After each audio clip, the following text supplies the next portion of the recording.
Hello tout le monde! Alors voici une vidéo pour vous présenter les dernières nouveautés chez moi. Donc commençons par la batterie d'élevage. Donc je viens de réorganiser la batterie. Comme vous voyez, j'ai rajouté des petits copeaux de bois. Je trouve que c'est beaucoup plus agréable et moins artificiel pour les oiseaux. Donc, commençons par le bas. Vous avez tous les bébés que j'ai eus, enfin une partie, puisque une autre partie est déjà partie. Je les ai déjà vendus. Donc, une partie des bébés Gould de 3 couples différents. Donc, vous voyez que là en bas, vous avez des têtes rouges, il y a des têtes noires qui sont en train d'arriver derrière. Donc, c'est gentiment en train de prendre des couleurs. Donc on verra ce que ça va donner. Ici, je viens d'acquérir un couple de Bombay. Donc je vais voir ce que ça va donner. Donc, on va voir. Le mâle et la femelle. Magnifique. Donc on verra.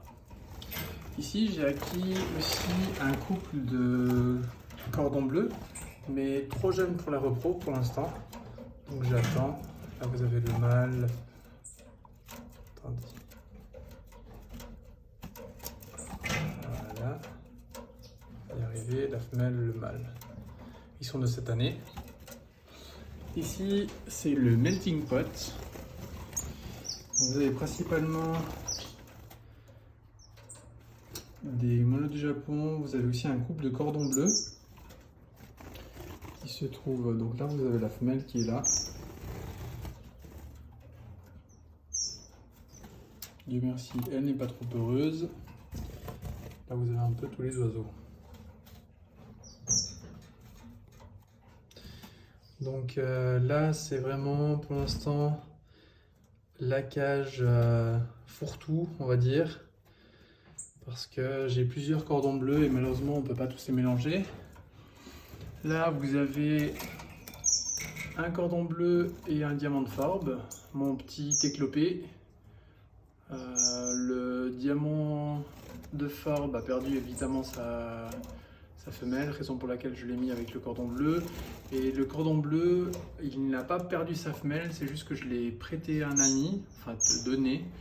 Et j'attends de retrouver une femelle pour ce Don Juan, qui chante d'ailleurs très bien. Et ici, vous avez le dernier couple de Gould que j'apprécie particulièrement. Ce sont de très bons reproducteurs. Donc j'attends de voir ce qu'ils vont me faire là maintenant tout de suite. Ils sont plus ou moins en pause, donc je leur ai donné des Buffalo et des Pinky pour voir ce que ça va donner. Et dans la volière, donc là c'est aussi un peu le melting pot. Vous avez un couple de capes bleues, donc vous voyez là. Le nid qui sont gentiment en train de débioter est le nid de mes petits chanteurs de Cuba. Mais ils ne se laissent pas trop faire. Là, vous avez 2 femelles amarantes du Sénégal, toutes nouvelles à la maison. Vous avez un mâle amarante du Sénégal qui se trouve là. Le deuxième qui est perché là-haut, tout à droite. Je ne sais pas si on le voit bien. Des ventres orange, les petits chanteurs de Cuba, mono du Japon. Donc là, ce sont, on va dire, des oiseaux un peu plus exotiques. Vous avez aussi des femelles Bombay. On verra ce que ça va donner. Je fais en sorte de ne pas mettre de nid, pour la simple et bonne raison que ce sont des oiseaux qui sont relativement jeunes. Et donc, je veux vraiment éviter d'avoir des problèmes de mal de ponte.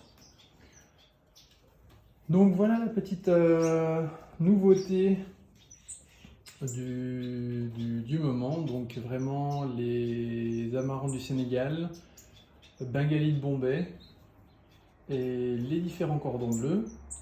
Je vais tenter de remodifier encore une fois ma volière, cette fois-ci avec un spécialiste des Africains.